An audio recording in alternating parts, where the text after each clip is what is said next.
Hi, this is Emily. Um, I'm trying to find reason to continue, and I'm very, very worried um, about things. I'm not really feeling confident anymore in my ability to hold on given the times that we're living in. I've never felt such fear in all my life, and I'm now in a situation where I'm now having to have someone in my family administer my medication because my doctors are worried about my welfare and feel that I'm a threat to myself. I had to literally sign court order mandated paperwork that I appoint my wife to administer my medication, and that I made a promise that I won't buy over-the-counter medication. I had to promise I won't buy aspirin, Tylenol, Advil, any of that, Motrin, sleeping pills, even cough syrup. I had to promise that I won't make such purchases because that could be a cause of worry for potential overdose. That's why I'm not able to administer my own medication. But I'm very worried, and I even told the doctors that even if I'm not able to administer my own medication or make a promise that I won't buy over-the-counter medication, doesn't mean that's going to spare me from being a potential threat to myself, because I am not sure how I'm going to handle what's happening. And if my Social Security, Medicare, or my son's Social Security, Medicare, and his Medicaid are affected by cuts in our government, and if public education is cut or done away with through the Department of Education not funding public schools, I can't afford my house. I won't be able to pay my skyrocketing real estate taxes. And I'm having a lot of anxiety about that and severe depression. And I'm being honest, this is not a good situation, and I'm worried. And if I have to put my house on the market, I don't even know where I'm going to move to. I'm very scared, very worried.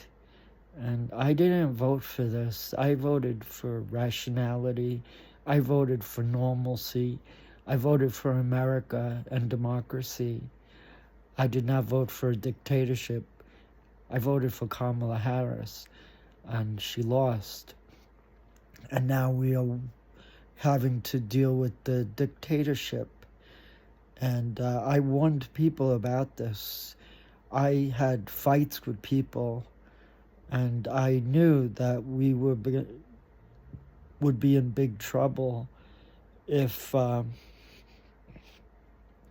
this election went the wrong way, and it did, because we are now in the throes of a dictatorship, and our freedoms, our rights, our way of life is going to be destroyed. And they're already firing lots of people in the government. IRS just fired thousands of people. Department of Housing and Urban Development is letting go lots of people. Department of Health Services is affected. Medical research is affected. Department of Education will be affected. Department of Agriculture, the Department of the Treasury, the IRS, the FCC, uh, all of the departments in Washington are being gutted, and even the military. And what's happening is they're also, after they're laying off all the civil servants, they're going to staff departments with people who will be loyal to a dictator. And I'm very worried, and it's affecting my life, it's affecting my son's life, it's affecting many people's lives. And I was saying that people would expect delays with their refunds when they fire thousands of IRS employees. What I failed to say, though, are they're firing IRS employees who have homes, who have mortgages, who have kids in school, who have to feed their families. And they also are affected because now they're unable to pay their bills. So it's not just people who are expecting refunds and the processing of their returns timely. It's about the IRS agents and people that work for the IRS that are affected too, because now they don't have a job, they don't have a livelihood, they don't have a means to support their families. So it's that also that has to be remembered in this terrible situation that we find ourselves in. And I'm just very worried, and I have no control over what's happening. I feel like I have no say, and all I'm seeing is the complete destruction of our country and our laws and all of the things that we rely on as American citizens. And I see that what they're doing is not only are they destroying and dismantling all of these institutions, but they're also going to contribute further to the deficit. They're anticipating raising the debt ceiling to $4 or more trillion so they can give that to the wealthiest people while they cut all these social programs, cut education, cut health services. That's what their agenda is. They want to fund the taxpayers, the richest taxpayers, and we all suffer. And that's not the way the United States should be. The United States was a country that was looked upon with reverence. People were very impressed with this country. Now people look on the United States with horror. They look on in horror, that they're horrified what's happening in this country. And we are all going to suffer because of it. And I just feel very sad, very depressed, and I don't really want to be here. I did something that many people don't understand, but I was worried, and I knew that if I were to witness this, which I am now, that it would affect me.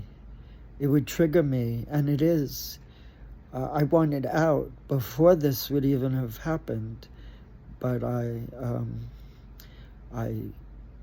survived that situation, the suicide attempt, and now I'm still struggling, and I'm still having those thoughts, and I'm very concerned, very worried, and I'm not trying to alarm people.